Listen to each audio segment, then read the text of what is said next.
good boy?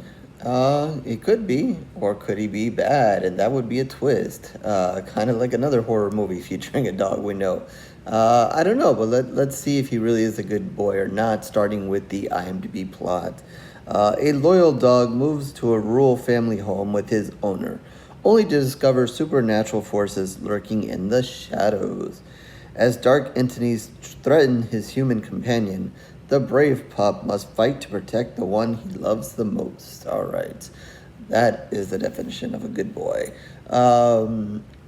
Yeah, so this is a new film, obviously getting a lot of buzz because it features a dog and features a dog in a way that, we've not really seen before in a horror movie.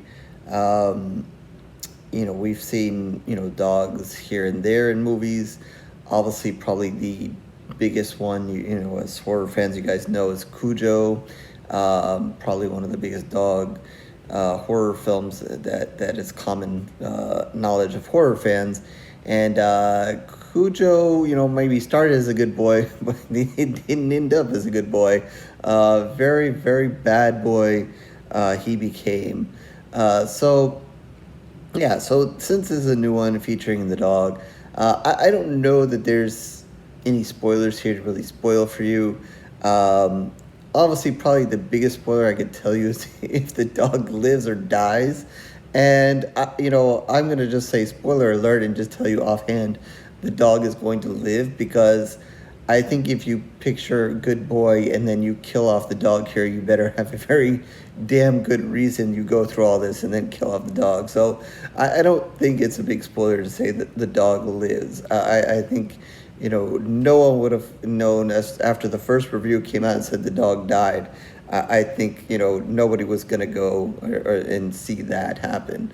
Horror fans awfully complain a lot when other dogs that are not the central part of movies die. So having the dog, the main dog here, the main person in your movie kind of die would make, little sense unless you came up with some really, really good, crazy reason. Especially if he's going to be the good dog the entire time. Obviously, Cujo, that was a different fate, but, he was a bad boy. So you knew his fate was going the other direction. Anyway, let's get all past all that. Let's talk about this one. I'm gonna get. I'll touch a little bit on what's going on here real quick. I don't want to get too far into it, but the basics of the story here is obviously we get an introduction to the dog and the people who have him, and one of those people is really early on in the film is sick, and you never really get a true grasp on what is wrong with this person. But he decides like he wants to deal with it on his own.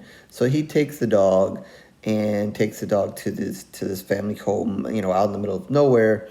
So it's just basically him and the dog. Yes, there's another person that you meet along the way, but he's not really a main character. He's more of the neighbor there that's just giving you a little information here or there, and an extra body to maybe kind of give you something to think about.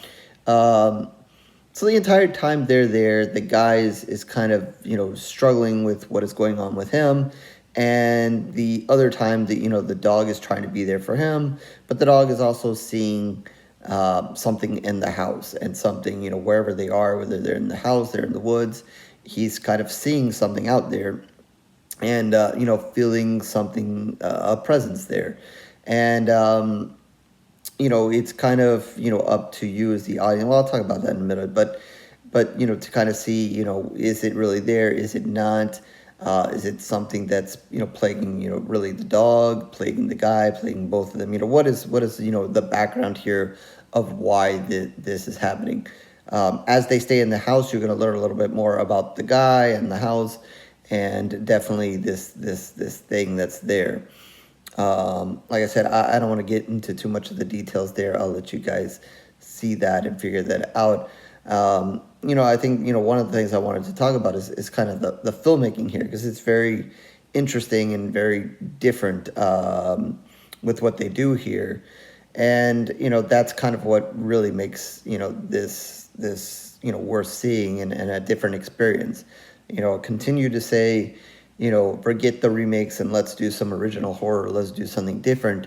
And, while, I could see if you watched this film and you took the dog out and made it a person, you could probably say, maybe some of the elements, we've seen before, and so forth. But, what makes this a different experience is that, the dog is truly the star of the show. He's truly actor A. Usually, a dog or another animal in a horror movie is usually, the sidekick to the person. But here it's flipped. Yeah, he has his owner there, but, the central point in the movie is following the dog.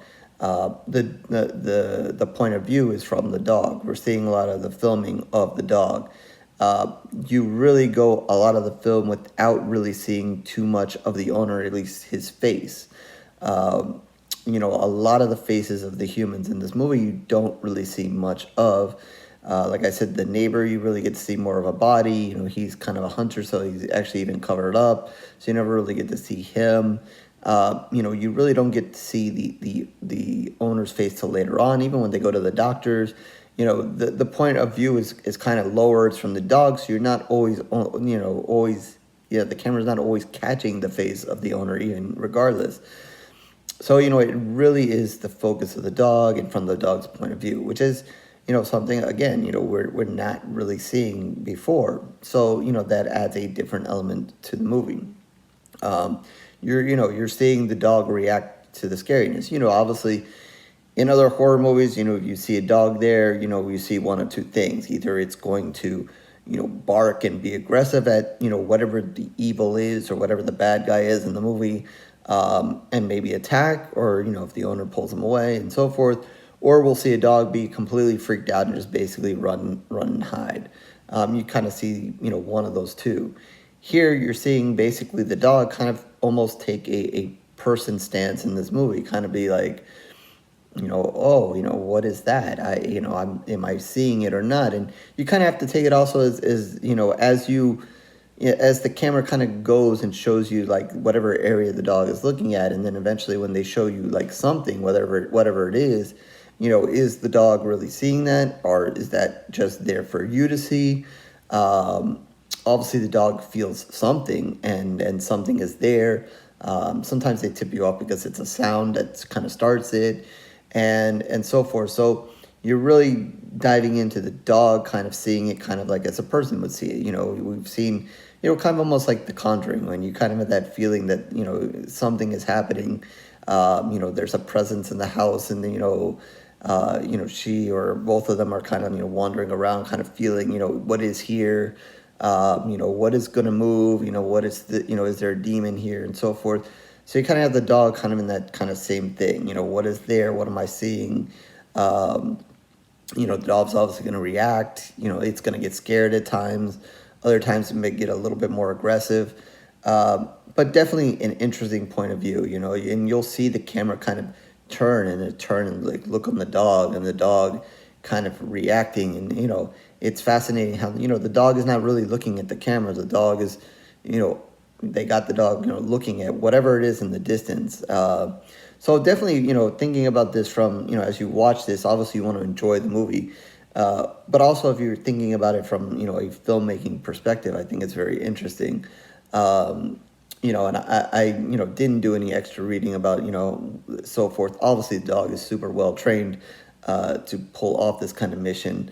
And I think, when you see training of dogs, you can usually get them to, look in certain places and so forth, or obviously stare in certain places, either with a toy or food or something that has their interest.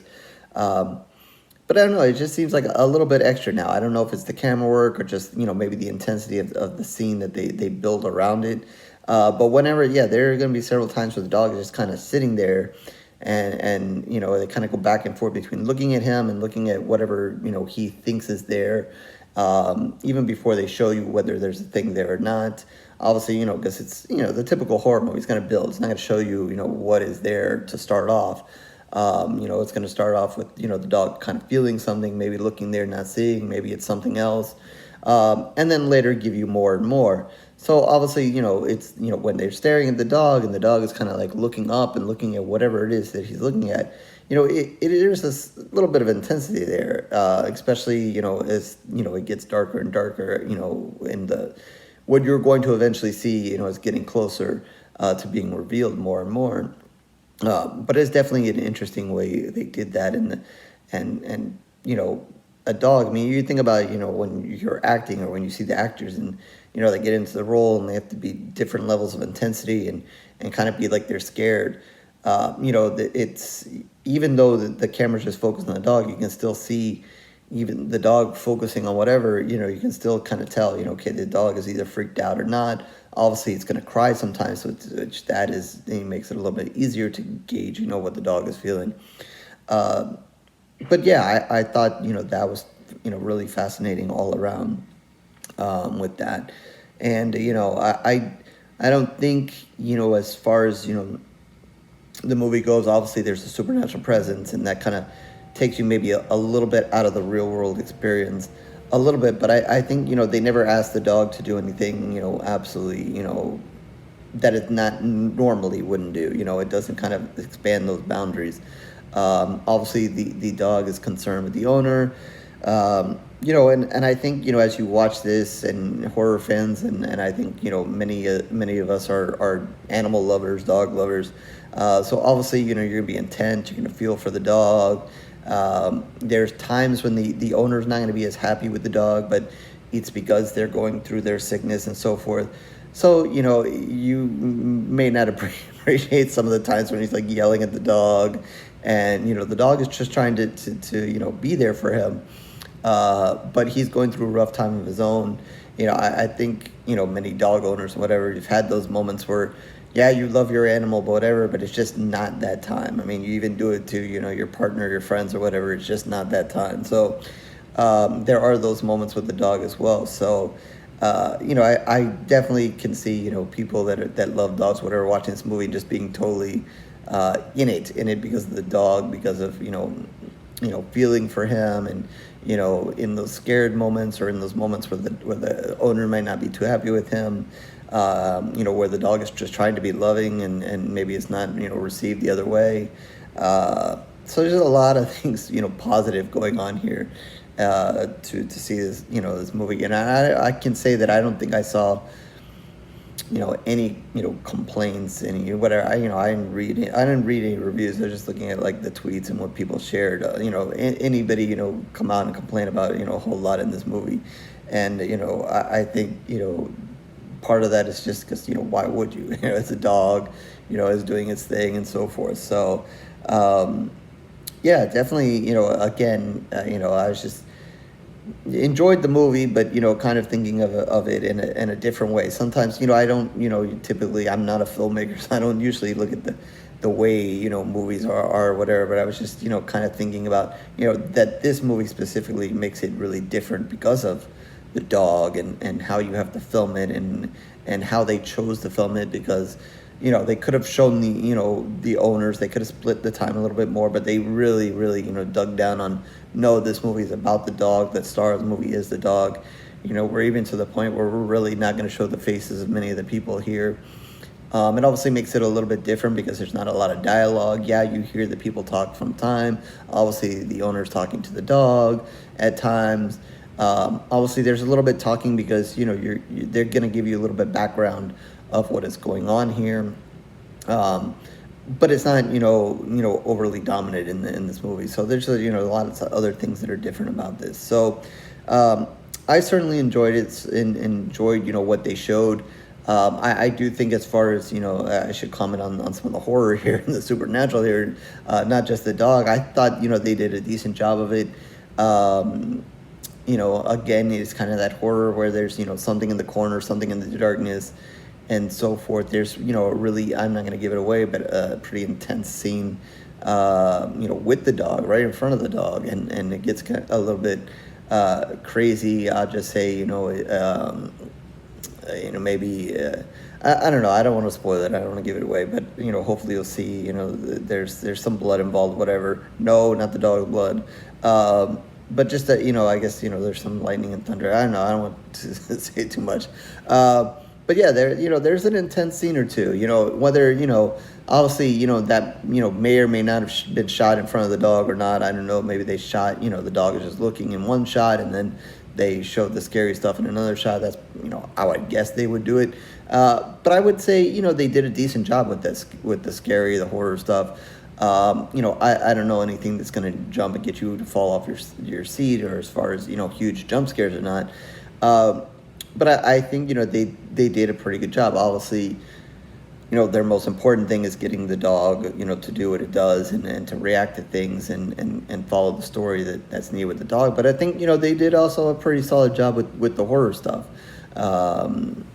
Giving you something creepy, something there. A decent story. Again, not a huge wily story that we may never have heard before. But I still think it kind of made sense in the realm and with the dog and so forth. I think it was also an interesting thing. It wasn't so simple. It's not just the dog sees the thing in the corner. There was a little bit more to it, a little bit more story to it. And then how they kind of unpacked that, especially with it not being from the movie being from a dog standpoint and not from the human standpoint. They were able to still kind of get that background story of what is going on here, without taking too much away from the dog and the dog's time, and the focus on the dog. And I thought it was interesting to kind of play with the fact that he was sick, and then they're in the house, and then there's the supernatural. So it is a kind of a thing where you think, is he just sick?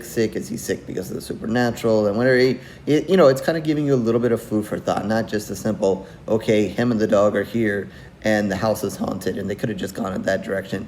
They tried to give you a little bit more to think about there, and then kind of came up with a little bit of a way to kind of give that to you, while still keeping focus of the dog. So definitely lots of things to consider, when they wrote this thing and how they put it together, to keep the focus on the dog and still tell the story that they needed to tell, as far as the background of it and why this thing is there, and what is going on with the owner and so forth. So I applaud them. That was a really nice job that they did, and how they were able to do all that and bring it all together. So yeah, I think you guys will enjoy the movie. Again, nothing to be scared about. The dog is okay. The dog lives. Spoiler alert, but it's fine. If you're really into the dog and you're really loving the dog, whatever, you may be on your edge of your seat a couple of times, be like, oh, whatever. I don't know if I can get into it that much, but I think maybe if they would tease, maybe the dog maybe lives or doesn't, and whatever. But I think then again, if any hint that came out that the dog was going to die, I don't think anybody would have seen it. So it really couldn't get you there. But what the hell? I mean, that you go into a lot of horror movies. Most of the time, whoever the main character is, they're not going to die. So you can put them in danger 100 times, they're not going to die. So it's not really a big deal. But yeah, I think if you're really, really a dog lover and you really, really get into it, you probably really, really enjoy it, because you probably be right there with the dog, so much. Not that I wasn't there with the dog, I was there with him. But again, I think when I was watching it again, I was kind of fascinated with kind of how they filmed it with the dog, how they filmed the dog in the story. And then eventually I noticed how they were really not focusing on the people, and not the faces of the people either. Trying to keep it low, the camera worked kind of low with the dog and so forth. So maybe it took away from maybe watching the movie in a regular way. I would have watched the horror movie, but I had fun with it either way. I enjoyed the movie, liked the movie. Nothing, I'm not going to complain about anything. The dog did a really good job acting. No dialogue, but lots of physical stuff for the dog, and he did an excellent job at it. So yeah, I think I'm going to give this one 3.5 pools of blood. Really liked it and so forth. And I will say, that horror stuff, I guess, with the entity and whatever was going on there, they probably did a little bit more than I expected to. So I applaud them for that. So I applaud them all around. Really, really good job with the dog. And the challenge is up to you guys next now. What is the next animal that we're really going to bear down and get it? Obviously, you think cat, so are we going to get a cat movie? We're going to get a bird movie, some really weird movie with some other animal. The challenge is out there. They've laid it down. We know how horror is. You make one, and then somebody else wants to kind of do their own thing with, in a similar way with something else. So let's see what animal's next. I'm sure the idea is already out there. Whether they can make it happen or not, we'll see. So again, 3.5 pools of blood for this one. Definitely, he was a good boy. HorrorSquareReviews.blogspot.com is where you can find all my reviews written in video. Certainly tons of video reviews for a while now, so you can like and subscribe and do everything else that everybody wants to do here on YouTube. If not, no worries, it's okay. I thank you for your time regardless. Twitter, Facebook information down below as well. Feel free to join me there. Talk about this movie, other movies, and definitely in the comments section. I'm sure you thought he was a good boy, but if for any reason you didn't, please let me know. Again, and anything else, you thought about the film, please feel free to do so there. And even if you want to talk about horror, you can do it in the comment section as well. So with that, I will catch you on the next review, horror fans.